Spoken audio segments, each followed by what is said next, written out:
اللہ تعالیٰ کے محبوب ترین کلمات ہیں، سبحان اللہ والحمد للہ ولا الہ الا اللہ واللہ اکبر۔ اللہ سبحانہ وتعالیٰ کو ہم سے زیادہ کوئی چیز محبوب نہیں۔ رسول اللہ صلی اللہ علیہ وسلم نے فرمایا ہم سے بڑھ کر کوئی چیز اللہ تعالیٰ کو زیادہ محبوب نہیں، لہذا تسبیح اور حمد دونوں ہی ہونی چاہیے۔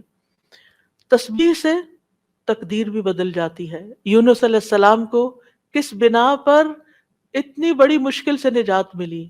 فلولا ان کان من المسبحین للبث فی بطنہ الی یوم یبعثون۔ اگر یہ بات نہ ہوتی کہ وہ تسبیح کرنے والوں میں سے تھا تو یقیناً وہ اس کے پیٹ میں، یعنی مچھلی کے پیٹ میں اس دن تک رہتا جس میں لوگ اٹھائے جائیں گے۔ یعنی اگر وہ تسبیح نہ کرتے تو اس مشکل سے نجات نہ ملتی۔ تو بہت سی مشکلات سے نجات کا ذریعہ ہے تسبیح کرنا۔